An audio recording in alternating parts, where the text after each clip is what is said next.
أرسط زينا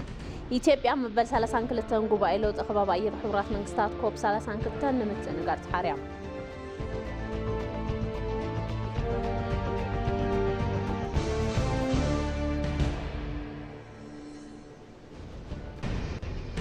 ኣብ ክልል ኣምሓራ ዞባ ሰሜን ሸዋ እታወስት ሓውሰ ምህርታት ናብ ዕዳጋ ወጻእ ምቕራብ ሸርፍ ወጻእ ዘምጽኡ ፍሬቲ ብስፍሓት ናብ ስራሕ ምእታዊ ምክትል ቀዳማይ ሚኒስትር ተመስገን ጥሩነህ ተዛሪቦም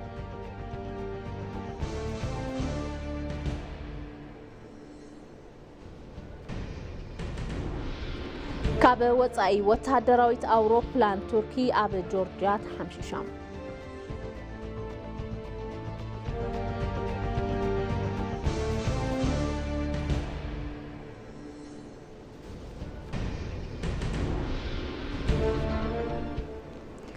سلام دعنا هبلكم يتمسيوز خبركم تملكتنا ساعة حد خوينو مع زينا جمير لو مع زينا أنا مرحونا زريت بريو حبيركم كتسألني حيث لما حتصر زيناتات ኢትዮጵያ መበል 32 ጉባኤ ለውጥ ኸባብ አየር ሕብራት መንግስታት ኮፕ 32 ንምትንጋር ተሓርያ ኢትዮጵያ ጽዕንተ ለውጥ ኸባብ አየር ንምጽዋር ብዙሓት ተግባራትና ወገነት እንትትከውን መበል 32 ጉባኤ ንምትንጋር ኣብ ዝሓለፈ ወርሕ መስከረም ሕቶ ቀሪባ እያ ኣብ ብራዚል እናተኻይደ ኣብ ዝርከብ መበል 30 ጉባኤ ለውጥ ኸባብ አየር ሕብራት መንግስታት ኮፕ 30 ተሳተፍቲ ሃገራት ሕቶ ኢትዮጵያ በብርክ መምርሒ ከም ዝተቀበላ ተገሊጾም بريزيدانت ጉባኤ ኮፕ 30 አንድሬ ኮሪያ ዶሉዋጎ ተሳተፍቲ ሃገራት እቲ ጉባኤ ንኽተኣናግድ ከም ዝተስማዕምዓ ምግላጽ ሎሚ መዓልቲ ብዕል ሓላፍነት ክትቀበል ኢሎም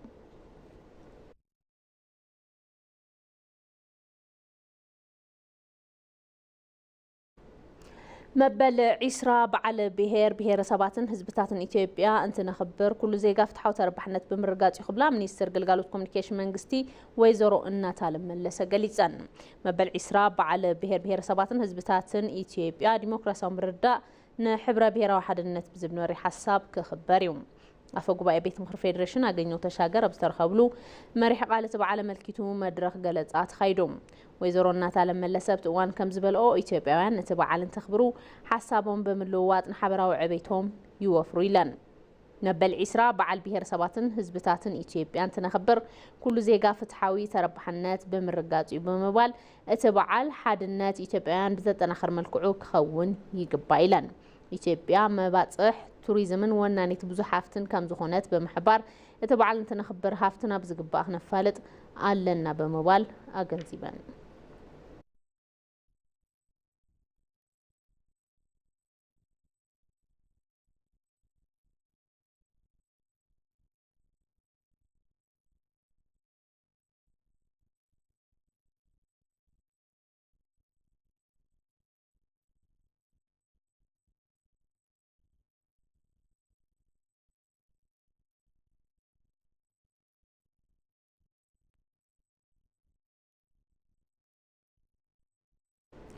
ሓምሻይ ሃገር ለኸ ጉባኤ ትካላት ሃይማኖት ኣብ ከተማ ኣርባ ምንጭ ይካየዳሎም እቲ ጉባኤ ሃይማኖታት ንሰላም ሓድነትን ሕብረትን ብዝብል መሪ ሓሳብ እዩ ናይ ተኻይደ ዝርከብ ንኽልተ መዓልታት ዝጸንሕ እቲ ጉባኤ ፎረም ትካላት ሃይማኖት ኢትዮጵያን ጉባኤ ትካላት ሃይማኖት ክልል ደቡብ ኢትዮጵያን ብሓባር ዘሰናደዎ እዩ ኣብቲ መርሃ ግብሪ ላዕለዋይ ጸሓፊ ጉባኤ ትካላት ሃይማኖት ኢትዮጵያ ሊቀት ጉሃን ቀሲስ ታጋይ ታደለ ሓዊሱ ኣባላት እቲ ፎረም ኣባላት ጉባኤ ትካላት ሃይማኖት ክልል ደቡብ ኢትዮጵያን ላዕለዎት ኣመራርሓት ክልልን ተሳቲፎም እዮም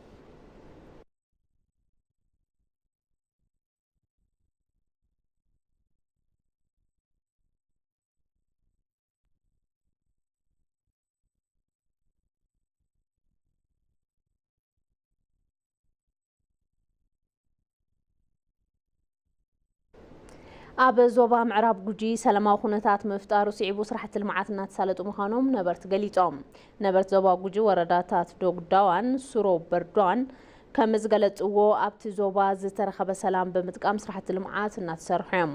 ኣብቲ ዞባ ቅድሚ ሕዚ ጸገም ጸጥታ ከም ዝነበረ ዝሓበሩቶም ነበርቲ ካብ 2 ዓመታት ነዘ ሰላማዊ ኩነታት ብምፍጣሩ ስራሕቲ ልምዓትን ማሕበራዊ እናተወገኑ እዮም ኢሎም ሰላም ንኩሉ ነገር መሰረት ምዃኑ ዘልዕሉቶም ነበርቲ ህዝብን መንግስትን ብሓባር ኮይኖም ብዝሰርሕዎ ሰላም ገጾም ናብ ልምዓት ከዝሩ ምኻሎም ተዛሪቦም ኣብቲ ዞባ ተዓጢቖም እናተንቀሳቐሱ ነበሩ ልዕሊ 300 ዕጡቃት በስተገበረሎም ጻውዒ ስዒቡ ናብ ሰላማዊ መንገዲ ምምላሶምን ኣብ ማእኸላት ስልጠና ታድሶ ስልጠና እናወሰዱ ምዃኖም ካብ ቤት ጽሕፈት ኮሙኒኬሽን ዞባ ምዕራብ ጉጂ ዝተረኸበ ሓበሬታ የመላኽት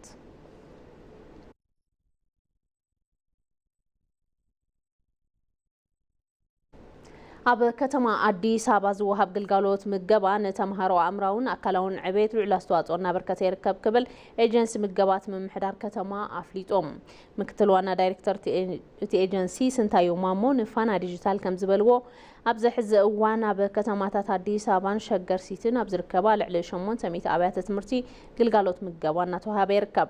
بزر ما أبز حلف سلسة أوارح لعلة شعتنا 276 شحن شعتنا 200 تمهارو قلقالوت مقابا بيت مرتي تتقمت مقبار كم استخالة تزاريبهم بتمرها قبرين تمهارو سمدات أو مقبتات بمقراب أمرون أكلوا عبيتهم زحشان كخون بتخورات ناتسر حيركب لهم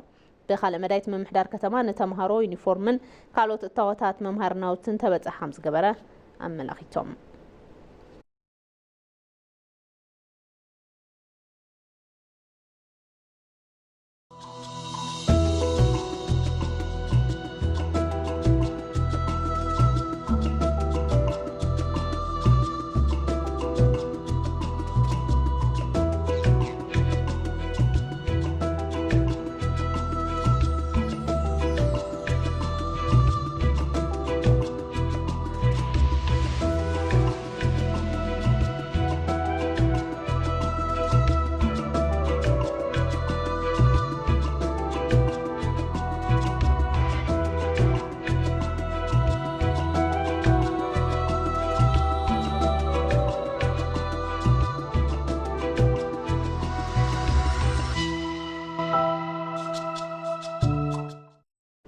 ماد زينا ما بمكتلات تركب حزر ما بزرزرنا بالريم قدرات كنحلف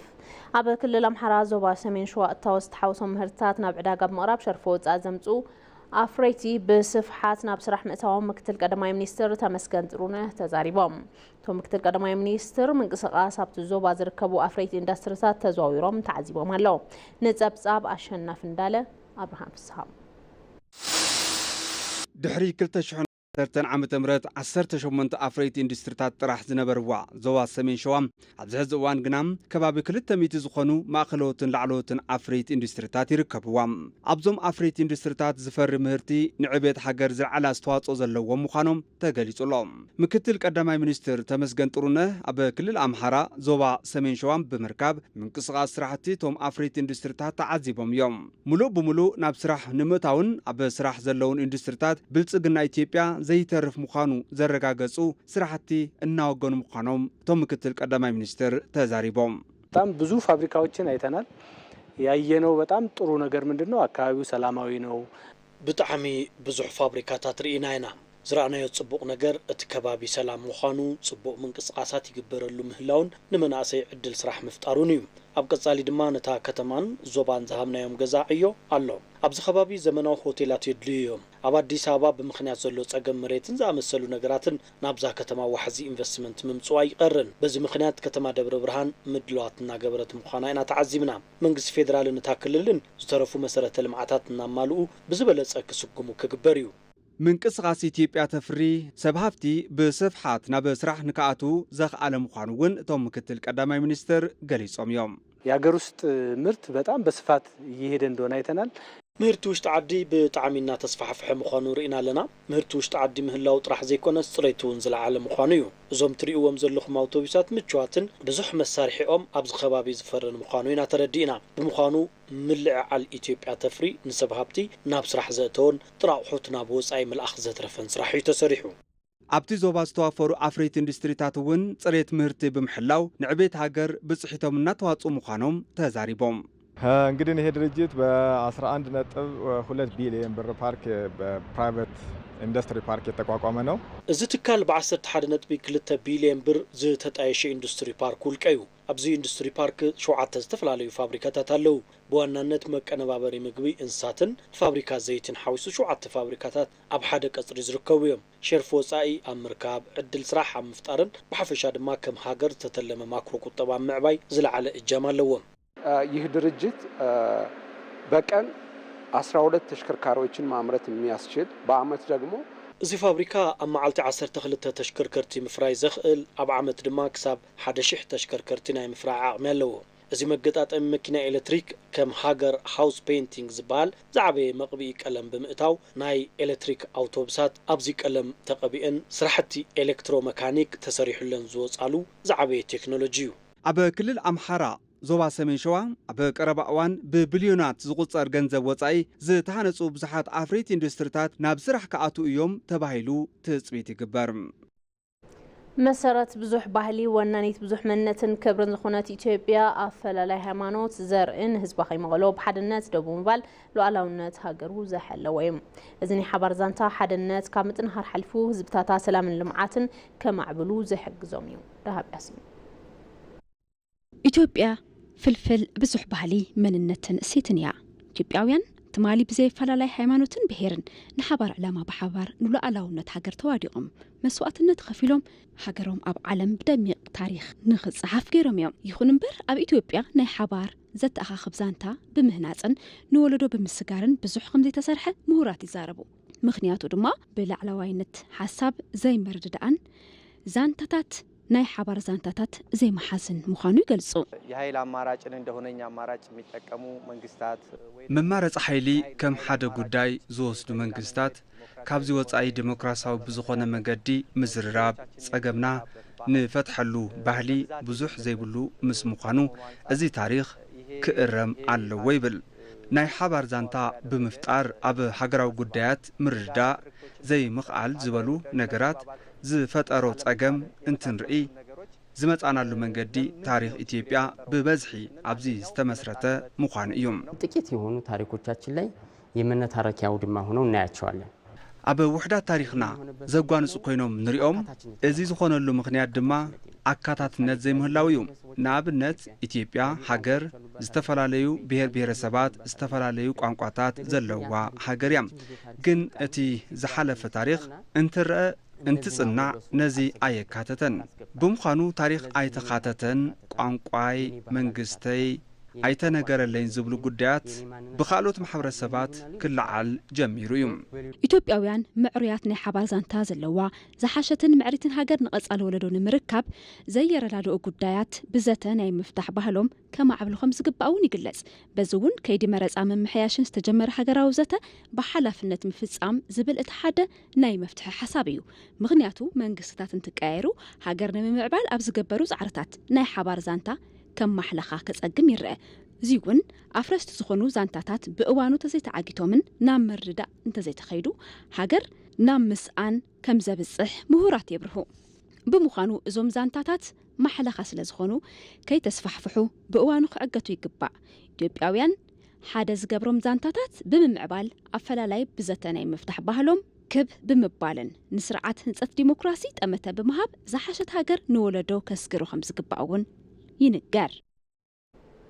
ኢትዮጵያውያን ተፈጥሮ ዝዓደለቶም ጸጋታት ብምፍላጥን ብምድማርን ጽዕንቶ ተፈጥሮ ሃገር ምህናጽ ከም ዝኽእሉ ምሁራን ይገልጹ። ኣፈላላይ ሓሳብ ዝፈጥሮ ነጻጻሊ ተረኽ ብምድማር ብምትካእ ንብሔራዊ ረብሓ ጠጠው ዘብል ዓቕሚ ምፍጣር ከም ዝግባእውን ተገሊጹ እዮም። ሙሉ ብርሃን ግርማይ ዝቀደመትን ዝሰልጠነት ሃገር ብጥንኩር ባህሊ ስራሕ ምምላስ ኢትዮጵያ ሎም ትደልዩ ጥራይ እንተኾነ ዝጀመረቶ መንገዲ እውን እዩ። ከም ሃገር ዝነበሩ ኣረኣይ ሓሳብን ፖለቲካ ግና በብእዋኑ ኣብ መንጎ ዜጋታት ኣፈላላይ ብምፍጣር ምርሓቕ ንምፍጣር ምኽንያት እንትኾኑ ይረኣዩ። ብምኽንያት እውን ኢትዮጵያ ብዙሕ ዋጋ ምኽፋላ ተዘክሮ ቀረባ እዋን እዩ። ተቆፂሩ ዘይወዳ ህዝቢ ኣብ ሓደ ጠጠው ንኽብሉ ዝገበረ ዓወት ኣጋጣሚታትን ታሪካት ናብ ድሕሪ ዝመልሱ ካብ ወፃኢን ካብ ውሽጢ ዝመፁ ነፃፃሊ ዛንታታት ህዝቢ ንኽጭንቕ ሓዲኡ ነቲ ሓደ ንኽልዓል ካብዚ ብዝሓለፈ ድማ ብሄራዊ ረብሓ ሃገር ነቲ ኻሊእ ኣሕሊፍካ ንምሃብ እንትጓየዩ ተረኣዩ እዩ። እዚ ከም ሃገር ብዙሕ ዋጋ እናኽፈለ ዝመፀ እውን እዩ። ብሄርተኝነትን በማስቀደም የሀገራዊነት ትርክት ቀነሰ። ብሄርተኝነት ክቅድም ብምግባር ሃገራዊ ዛንታ ንከይህሉ ተሰሪሑ እዩ። ህንጸት ሃገር መንግስቲ እውን ብዝተፈላለየ ብሄር ወይ ድማ ኣብ ኣፈላላይ ሓሳብ ንክምስረት ተሰሪሑ እዩ። እዚ ድማ ኣብ ዓለም ለኸ መድረኽ ድምፅና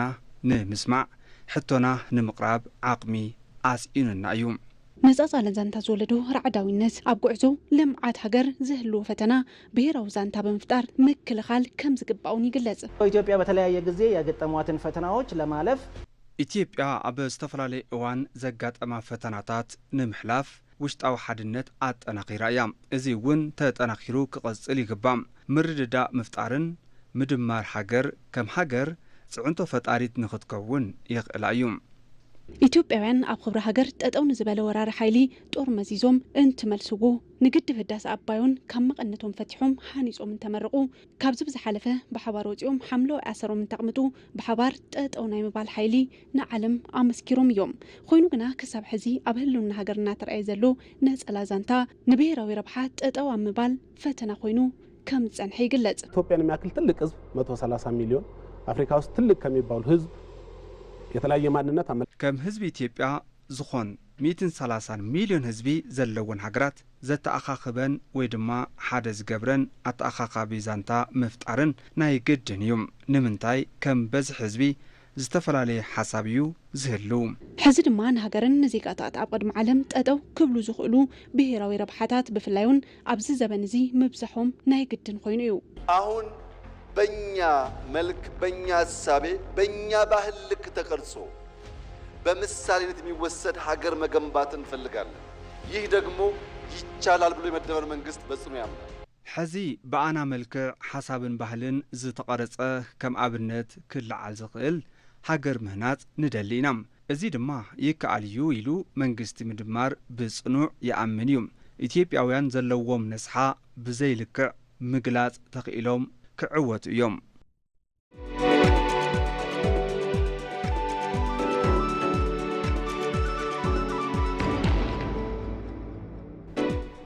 ዜና ዳጋ ብሔራዊ ባንኪ ኢትዮጵያ ኣብ ኢትዮጵያ ግልጋሎት ምትሕላፍ ገንዘብ ንኽህቡ ዝተፈቐደሎም ስም ዝርዝር ትካላት መተሓላለፍቲ ገንዘብ ዕላው ገይሩ ብመሰረት ዝውን እቲ ባንኪ ብዝለኣኾ መግለጺ ቅድም ኢሉ ግልጋሎት ምትሕላፍ ገንዘብ ከይህብ ተኣጊዱ ዝነበረን ዋና ቤት ጽሕፈቱ ኣብ ኣሜሪካ ግዛኣት ቨርጂኒያ ፎልስ ቸርች ዝርከብ ራማዳ ፔይ ኣብ ወሃህባ ግልጋሎት ሓፈሻዊ ግምገማ ድሕሪ ምክያዱ ኣብ ውሽጢ ስም ዝርዝር ሕጋዊ ትካላት መተሓላለፍቲ ገንዘብ ዳግማይ ንኽምዝገብ ከም ዝተገበረ ገሊጹ ኣብዚ ውሳነ ክበጽሕ ዝተኻእለ ብመሰረት ሕግን ደንብን እቲ ሃገር ኣብ ልዕሊ እቲ ትካል ኣድላይ ከይዲ ቁጥጥርን ክትትልን ድሕሪ ምዝዛሙ ይብል እቲ መግለጺ ኣብዚ ሕዚ እዋን ኣብ ኢትዮጵያ ግልጋሎት ንኸይቡ ተኣጊዶም ዝርከቡ ኩሎም ትካላት መተሓላለፍቲ ገንዘብ ሕግን ደንብን እቲ ሃገር ዝሓተሮ ኣቕሓ ንምምላእ ኣድላይ ስጉምቲ ንኽወስዱ ኣተሓሳሲቦም ዕላማ ብሔራዊ ባንኪ ትካላት መተሓላለፍቲ ገንዘብ ብግልጽን እቲ ሕጊ ብዝፈቕዶ መሰረትን ጥራሕ ንኽሰርሑ ደገፍ ምግባር ከም ዝኾነ እውን ኣፍሊጡ ኣብ ወፃኢ ሃገር ዝነብሩ ሰባት ገንዘብ ናብ ኢትዮጵያ ኣብ ዘመሓላልፍሉ እዋን ሕጋውን ግልጽን ዝኾነ ካይዳ ምኽታሎም ከረጋግጹ ከም ዘለዎምን ሓቢሩ ገንዘብ ሕጋዊ ፍቓድ ብዝተዋሃቦም ትካላት መተሓላለፍቲ ገንዘብ ምልኣኽ እቲ ገንዘብ ድሕንነቱ ተሓልዩ ንዘይሕጋዊ ዝውውር ገንዘብ ንራዕዳውያን ብገንዘብ ምድጋፍ ዝጻረር ኣሰራርሓ ተኸቲሉ ናብ ተቐባሊ ንኽበጽሕ ከም ዝገብር ኣብቲ መግለጺ ኣመላኺቶም እቲ ህዝቢ እውን ፍቓድ ዝተዋሃቦም ትካላት መተሓላለፍቲ ገንዘብ ፈሊዩ ንምፍላጥ ንክኽእል ብሔራዊ ባንኪ ኢትዮጵያ ስም ዝርዝር ሕጋዊ ትካላት መተሓላለፍቲ ገንዘብ ብድሕረ ገጽ https://nbe.gov.et/mta/ዕላው ምግባሩ ገሊጹሎም ብሔራዊ ባንኪ ኢትዮጵያ ሕጋዊ ግልጋሎት ሓዋላ ንምትብባዕን ጥዕና ዘለዎ ዕቤት ዓውዲ ፋይናንስ ንምድጋፍን ዝሕግዝ ድሕንነቱ ተሓለወ ግልጽን ቅልጡፉን ምህዳር ፋይናንስ ንኽህሉ ብትግሃት ምስርሑ ከም ዝቕጽለሉ ኣፍሊጡ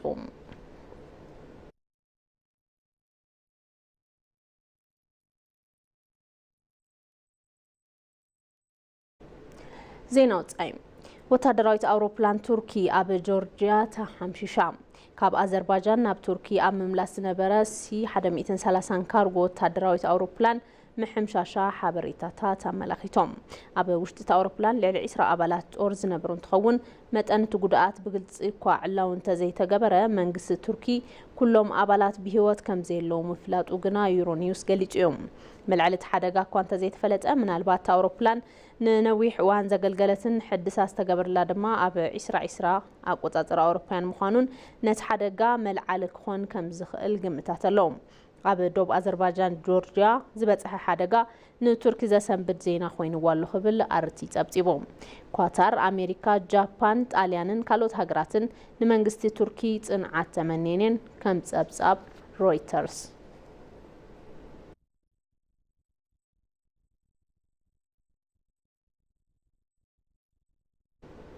ማድ ዜና ቅድሚ ምዝዛሙ ቀንዲ ነጥብታት ዜና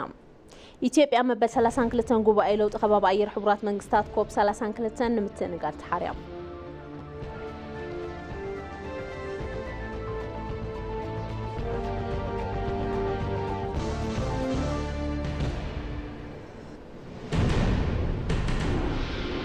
ኣብ ክልል ኣምሓራ ዞባ ሰሜን ሸዋ እታወታት ዝተሓወሶ ምህርትታት ናብ ዕዳጋ ወጻኢ ብምቕራብ ሸርፎ ወጻኢ ዘምጽኡ ኣፍሬት ብስፍሓት ናብ ስራሕ ምእታዎም ምክትል ቀዳማይ ሚኒስትር ተመስገን ጥሩነህ ተዛሪቦም